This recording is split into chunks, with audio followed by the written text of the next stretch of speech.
Jansangram news, बातमीची सत्यता हीच आमची ओळख। राष्ट्रपती यांच्या दौऱ्यावर करोडो रुपयांचा खर्च की उधळपट्टी, तात्पुरती सुशोभीकरण सुरू, रस्त्यावर डागडुजी, दुभाजक रंगीन, रस्त्यावरील गतिरोधक हटवले।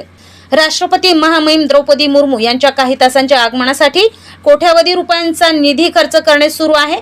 ह्या निधीचा खर्च की उधळपट्टी असा सवाल उपस्थित होत आहे। वर्धा जिल्हा हा महात्मा गांधीजींचा जिल्हा म्हणून ओळखला जातो। सेवाग्राम हे गांधीजींचे कर्मभूमी असल्याने इथे बापू कुटीला पाहण्यासाठी देश विदेशातून हजारो पर्यटक येतात।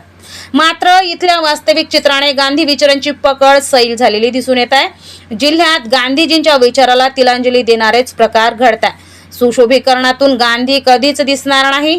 गांधी सत्य, अहिंसा, सदाचार आणि स्वच्छते।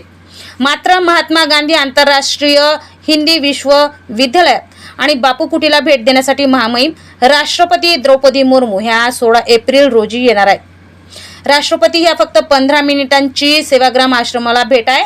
त्या दरम्यान 4ही कुटींचे दर्शन आणि आश्रम परिसरात वृक्षारोपण करण्यात येणार आहे। यासाठी युद्ध पातळीवर शासकीय यंत्रणा कामाला लागलेली आहे। सेवाग्राम आश्रम परिसरातील महादेवभाई कुटी मागील बाजूस झाडही तोडले, तिथे नवीन वृक्ष लागवड करण्यात येणार आहे।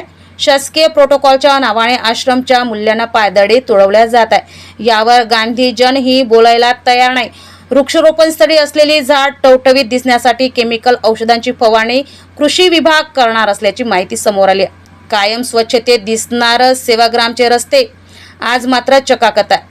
आज ज्या परीने होत आहे ती कायम राहणे गरजेचे आहे। पाहुण्यापुरती तामझाम, इतर दिवशी मरगळ हा देखावाच म्हणावा लागेल। रस्त्यावरील खड्डे बुजवले आणि गतिरोधक हटवले, मग इतर दिवस वर्धा वासियांना खड्ड्यातून प्रवास करावा लागतो। ज्या अपघात प्रवण स्थळी गतिरोधक गरजेचे आहे।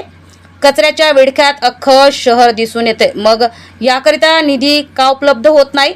सेवाग्राम मेडिकल चौकातील हाय मास्क गेल्या 10 वर्षापासून बंद आहे, तरी तो या निमित्ताने सुरू होणार का असा सवाल उपस्थित केला जात आहे। एकंदरीतच राष्ट्रपतीच्या दौऱ्यानिमित्त प्रोटोकॉलच्या नावाने जनतेच्या पैशातून होत असलेला खर्च की उधळपट्टी असा सवाल नागरिक करत आहे। रविराज घुमे, जनसंग्राम न्यूज, वर्धा।